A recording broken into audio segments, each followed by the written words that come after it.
Hello and welcome to the first episode of the PT series with respect to environment and ecology. The first topic that we are going to discuss today is with respect to Lemru Elephant Reserve. First, we will know about why is it in the news, the factual information about Lemru Elephant Reserve, and also elephants, Asian elephants, the Indian Asian elephants will be told to you. Lemru Elephant Reserve, with respect to that, the news is the Chhattisgarh government proposed to reduce the area of the Lemru Elephant Reserve from 1,995 square kilometers to just 450 square kilometers. Now, this is not such a good news, not a very exciting news for the environmental activists, because Asian Indian elephants are one of the most threatened elephant species in the world. And that is why reducing the size will not go down well. The center gave its approval in 2007 itself for the creation of the 450 square kilometer Lemru Elephant Reserve. And in 2009, the state government of Jharkhand decided In 2019, the state government decided to increase the area to 1995 square kilometers. Now again, you see that the fluctuation is not very healthy. Where is it located? The Lemru Elephant Reserve. The first one is with respect to the factual information. It's in the Korba district of Chhattisgarh. So, elephant species, if we talk about, the Asian elephants are divided into three subspecies. First is, of course, the Indian. Second is Sri Lankan. And then we have Sumatran. And the Indian elephants are the most widespread. And also, they are listed as endangered in the IUCN red list. I'm just writing EN. Okay. With respect to Wildlife Protection Act, it's in the Schedule 1 and its Sites 1 protection status is in the Appendix 1. Okay. It is aimed, the Lemru Elephant Reserve is aimed at reducing human-animal conflict and destruction of property, in addition to providing a permanent habitat to the elephants, because elephants tend to move to other places in search of food and water. If we create a protective sanctuary for them, provide them food and water over there, they will not encroach upon the human areas, and the human will also not try to encroach upon the elephant areas if they are also restricted. So human wildlife conflict will be reduced. Earlier, the state government notified the reserve, that is conservation reserve, in October 2020 under what?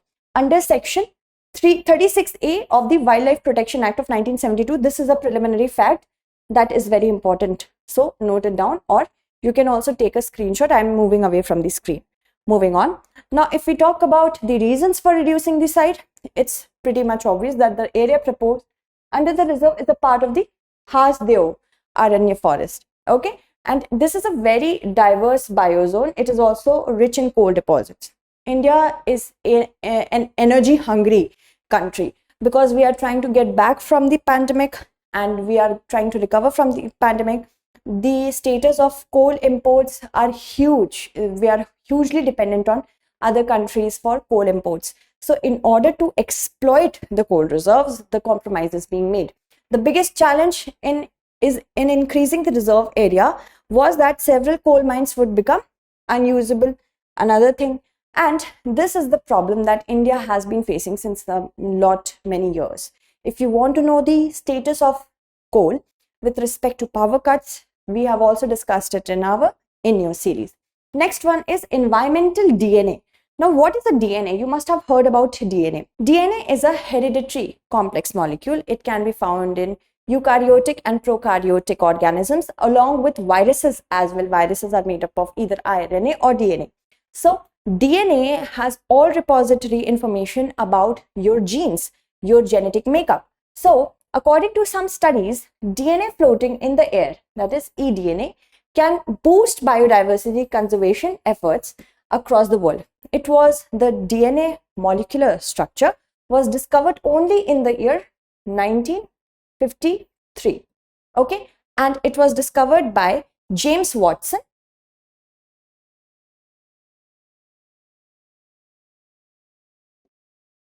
and Francis Crick. Okay, James Watson and Francis Crick. So it was discovered pretty late.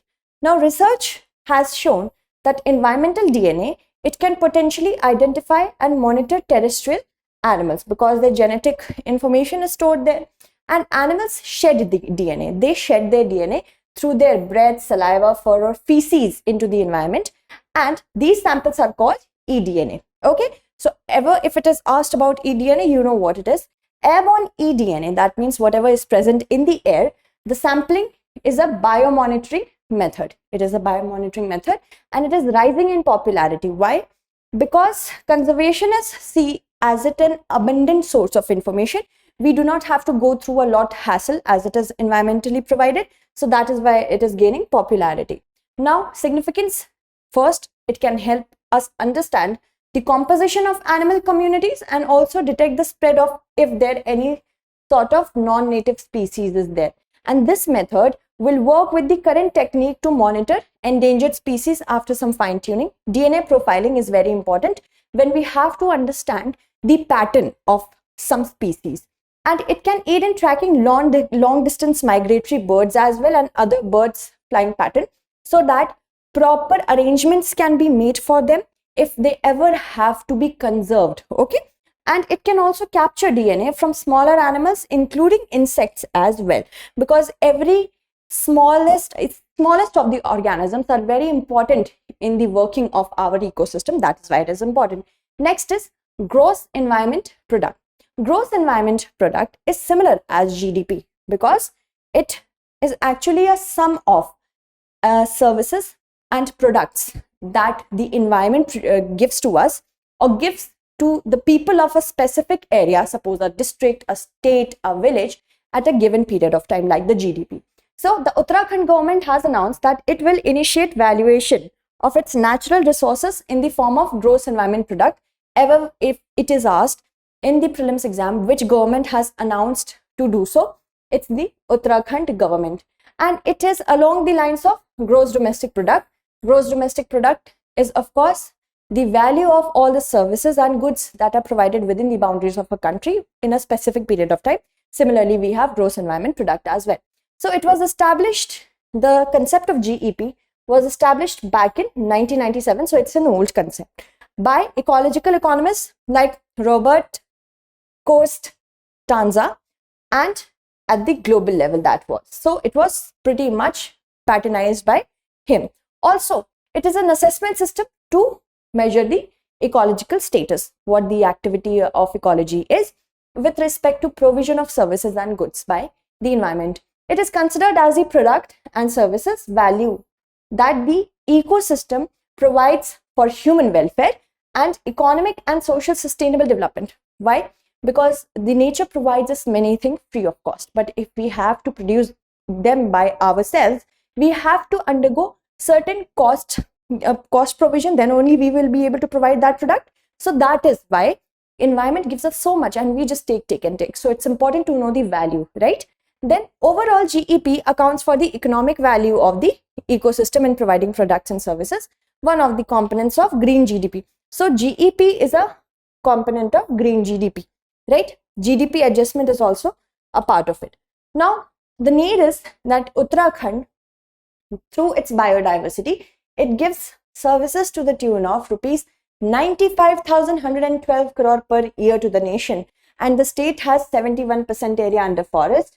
In the Indian State of Forest report IAS FR, which is provided by Forest Survey of India, it's a biennial report, right? Comes every 2 years. A marginal increase of 2 square kilometers has been registered with respect to increment in forest of Uttarakhand. And it is also the home to the Himalayas. Himalayas are rich in biodiversity. And it is the origin point of rivers like Ganga, Yamuna, Sharda, as well as home to wildlife reserves like Corbett, Jim Corbett and Rajaji Tiger reserves. Moving on. Now, the significance of this particular system is that the value of ecosystem is about twice as much as the global GDP. Huge difference, and therefore it would help in the conservation of ecosystem and ecology. If we know what the value is, we know it's a lot, but we do not know about them in economic terms. Okay, and whenever the climate change is going to be effectuated, then we will know that what does it cost us. Now let's talk about microplastic pollution. Plastics are non-biodegradable substances that are used by us in our daily lives. So it is important to know that whenever we use excess of it, any excess of anything will create pollution.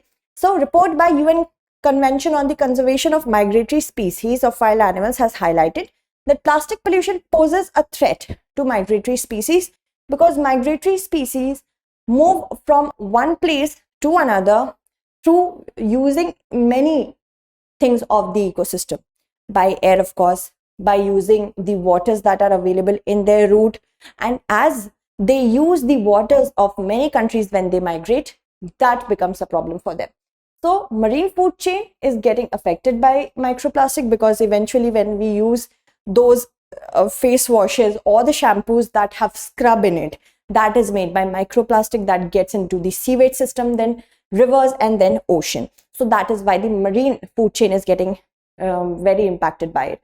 So microplastic pollution is the plastic in water bodies that break down into small particles called microplastics, and as they cannot ever been broken down completely disappearing from the marine system, that is a problem. The smaller that they get, the more and higher that the chances of them getting into the skin, through the skin of marine species as well. So microplastics are plastic particles less than 5 mm in diameter. Remember that this can be a prelims question. It could be given 10 or 15, but it's 5. Remember that. And the small size makes them easy, as I told you, for marine animals to ingest them accidentally. And the higher the marine pollution, the higher the marine species get them ingested, the higher will be the chances of humans getting them back into the system.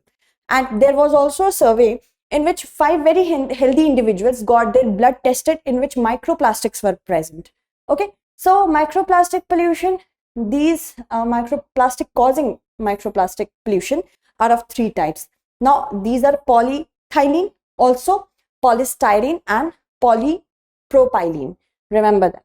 Okay, and source of microplastic can range from urban to rural areas. If we talk about urban, and storm water runoff, sewer overflows, littering, that means throwing them away, inadequate waste disposal and management, industrial activities, tire abrasion, construction and illegal dumping as well. Ocean-based plastic pollution, it originates from the fishing activities, the nets, the fishing nets of course, nautical activities and aquaculture as well, in which too much is fed to the, suppose I have gone through aquaculture.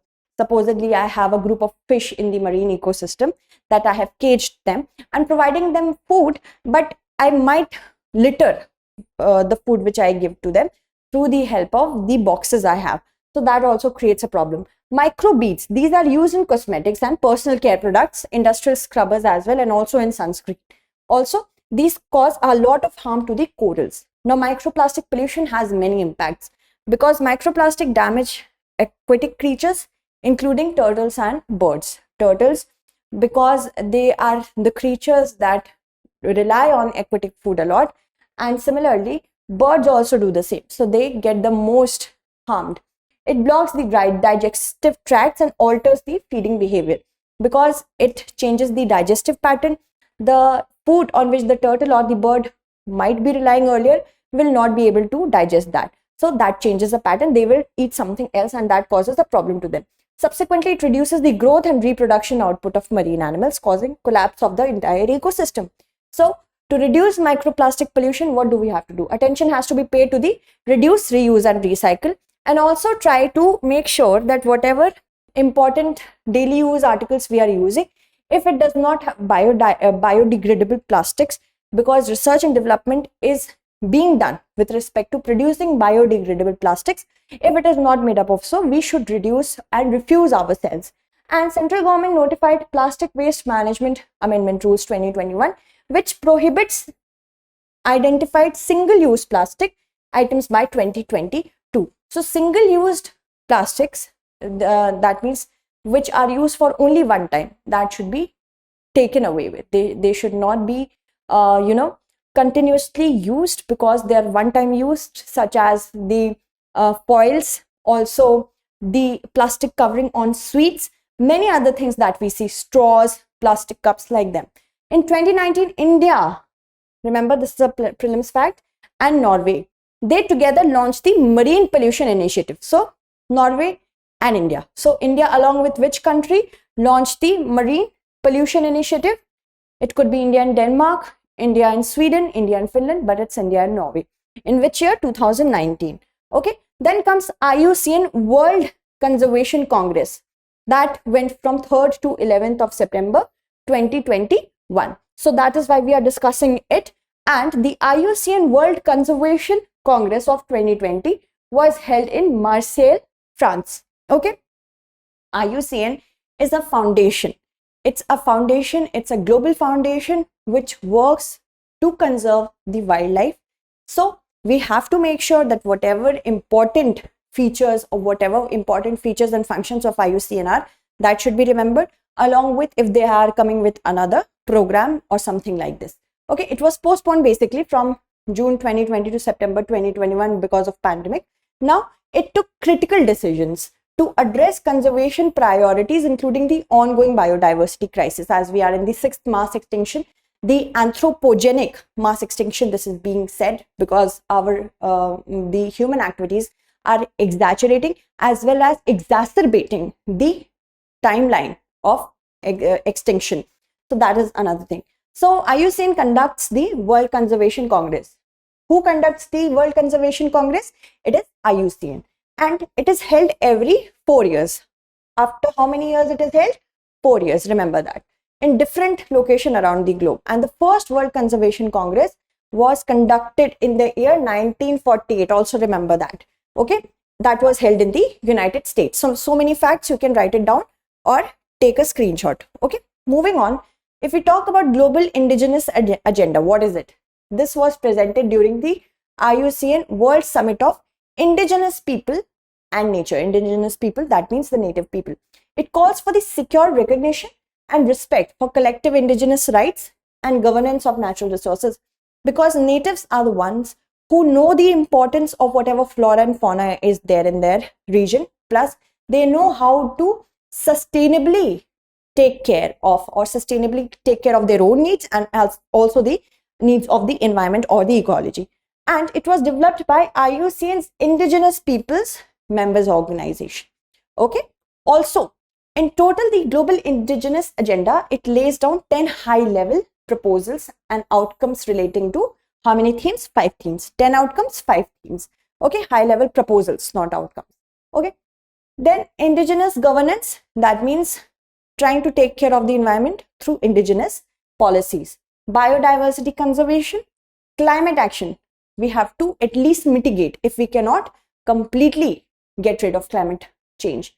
Post-COVID-19 recovery and efforts of food security, global policy setting as well. Also, if we talk about IUCN Red List update, IUCN Red List since the year 1964, it is being published. And some 902 species are officially extinct according to the latest Red List brought out by IUCN at the World Conservation Congress. It shows that 30% of the species that it assessed face the threat of extinction, and some 80 species are extinct in the wild. 8,404 are critically endangered. Numbers are not very important, but the magnitude of extinction is being showed by it. Okay, and 14,647 endangered, 15,000 plus are vulnerable, 8,127 are near threatened. The problem is that as much the species start getting extinct, zoonotic disease, climate change, it will exacerbate. So suppose this is the food chain consisting of 3 species, and this is the zoonotic disease.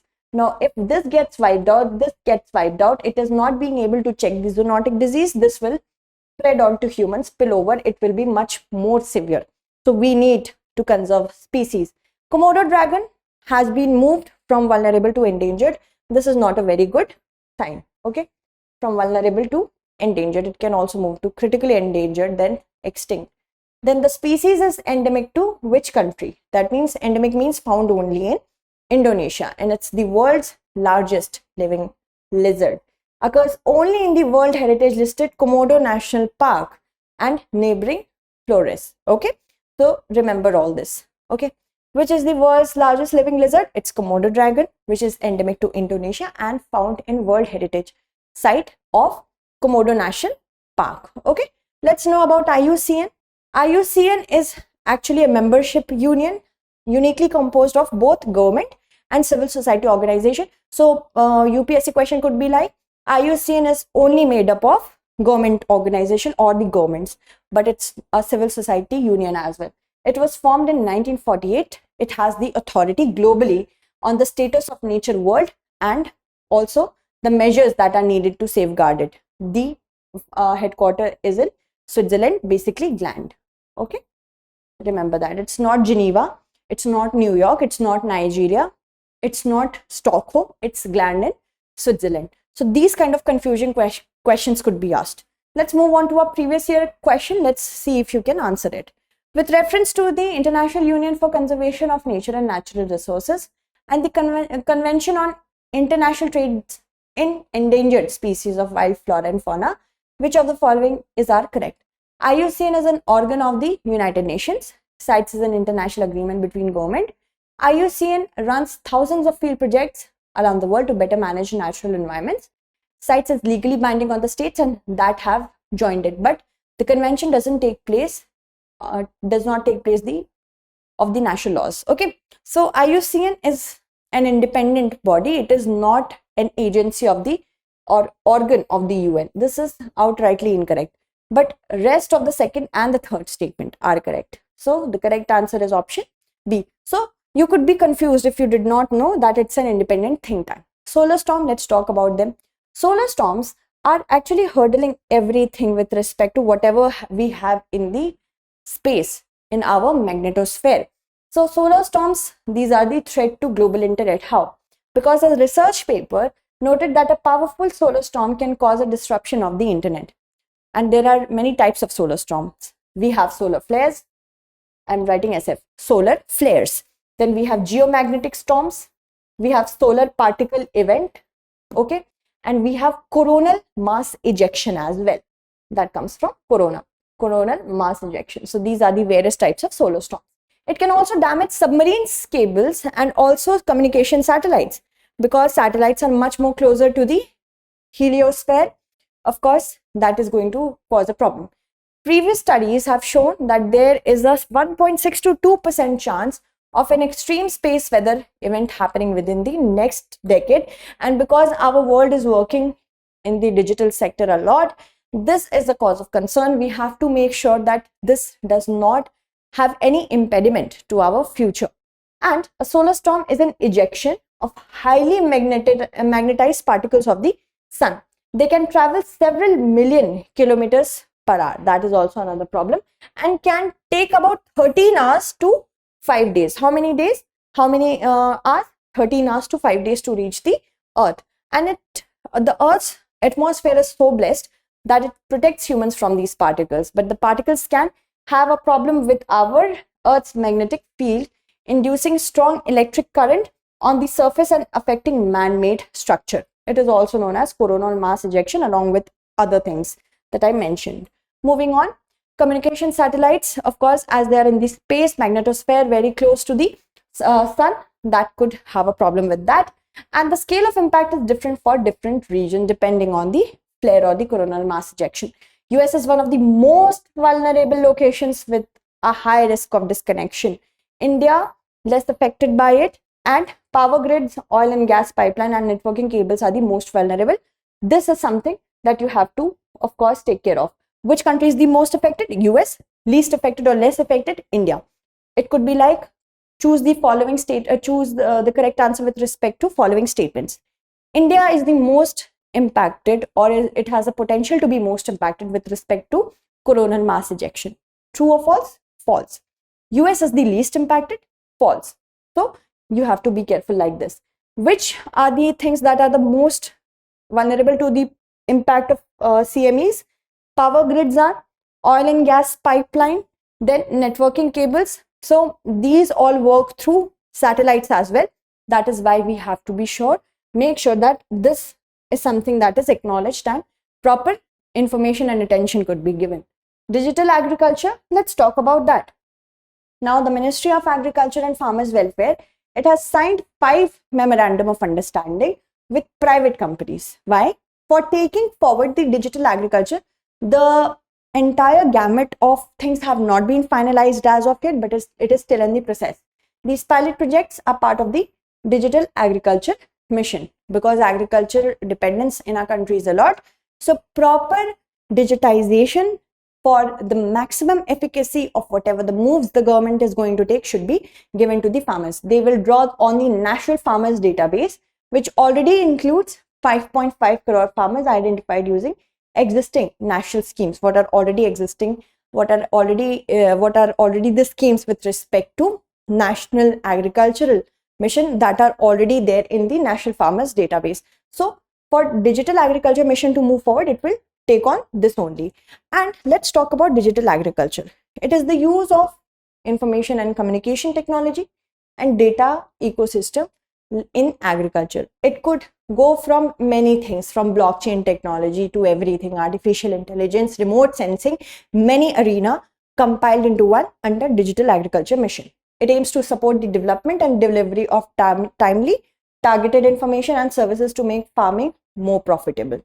Okay, and it also aims to make farming sustainable while delivering the nutrition and affordable food for all. That means with respect to providing food security, healthy food, the sustainability of the scheme is such that it should not overexploit our natural resources like groundwater and putting on lots of chemical pesticides, insecticides like that. Okay, for that we need proper information, right? When we will have the proper information about the soil, with respect to soil mapping that will be done by remote sensing, about the digital topography, then only we will be able to know what nutrition the soil is lacking, and we are not mindlessly putting the pesticides or the fertilizers like that.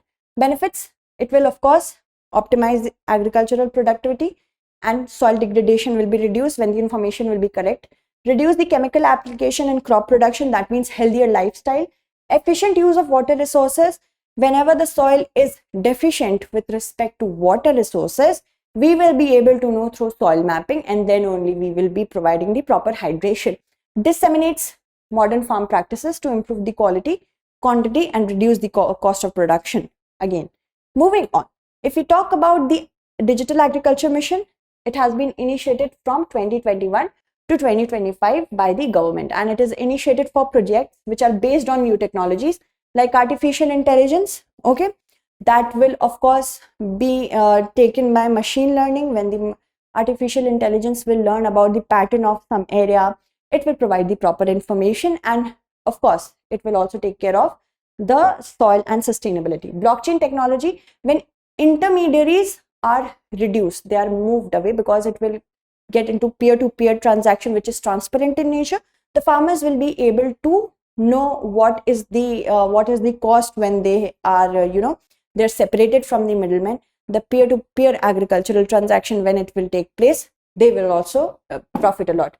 Remote sensing and everything else that will be helped by satellites, and it aims to imbibe a digital ecosystem. The agricultural value chain extends from crop selection to crop management in the market. Crop selection, that means when we know about the soil mapping, soil pattern and the topography of a region, we will know which crop will be best for which region, and then the marketing will be in such a manner then that intermediaries are removed and the profit can be given to the farmers as well as the consumers.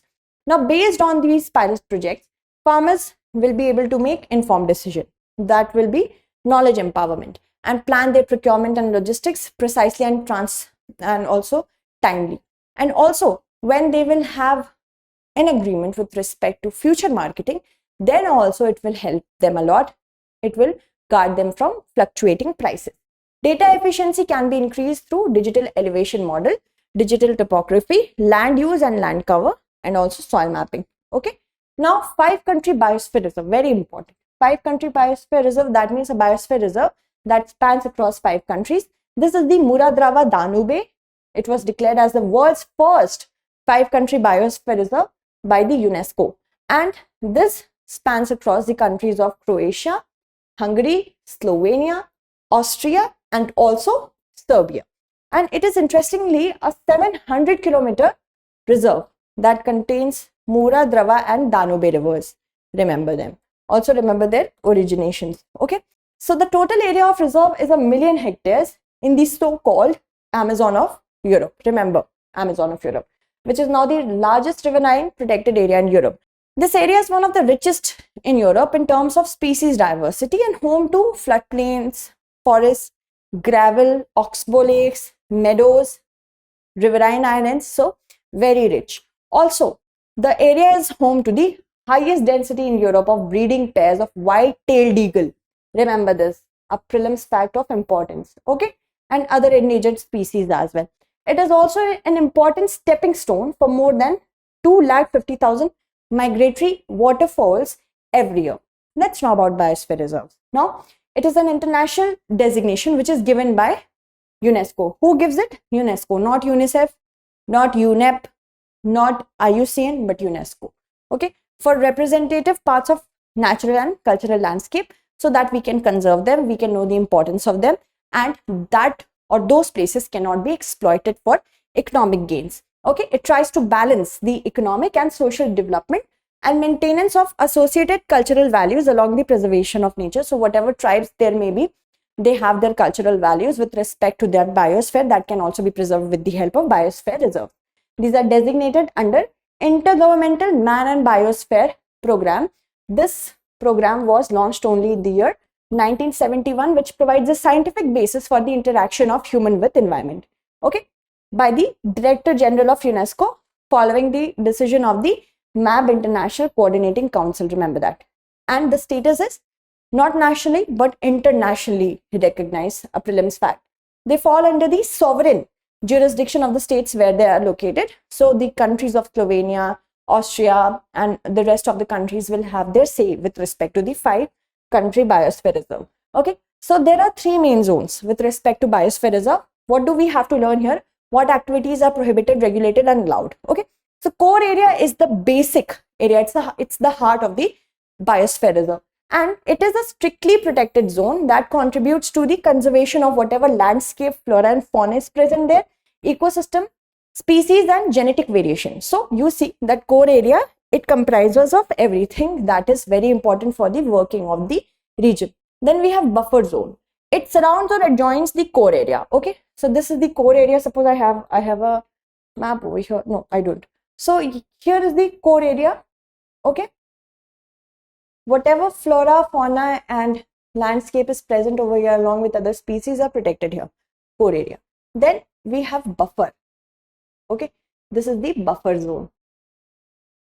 All right, the buffer zone is adjoining the core area and used for activities which are compatible with sound ecological practices that can reinforce scientific research, monitoring, training and education, so that whatever scientific research we have to take with respect to the species that are present in the core area in order to conserve them further or encourage their reproduction, we can do in the buffer zone, because this is the contiguous area and whatever practices are there, that should be sustainable in nature. Then we have transition area. This is where the communities forest, socio-culturally and ecologically sustainable economic and human activities can take place. So the transition area is providing us with the proper space in order, if we have to reduce human wildlife contact, transition area is something that it will help, because if from core we had the human interaction, the humans would interact more with the core area, but if we have a transition zone, they can at least be careful of not getting into the core area. Okay, moving on. If we talk about biosphere reserve in India, we have 18 in number and only 12 of them are there in the Man and Biosphere program. Nilgiris was the first ever to be included. Okay, Nilgiris. And the latest one is Panna Biosphere Reserve. That's in Madhya Pradesh. So remember, Nilgiri is the first, Panna is the latest. Okay, moving on. If we talk about the previous year practice question, look at this. The most important strategy for the conservation of biodiversity together with traditional human life is the establishment of Biosphere Reserve, Botanical Gardens, National Park, Wildlife Sanctuary. Very importantly, this answer is Biosphere Reserve. Of course, if you went through this, you must be knowing. Okay, one more is, in which one among the following categories of protected areas in India are local people not allowed to collect and use the biome? It's actually Biosphere Reserve. Okay. So I hope you found it interesting. We will come up with more episodes. That's it for today. Thank you so much for watching.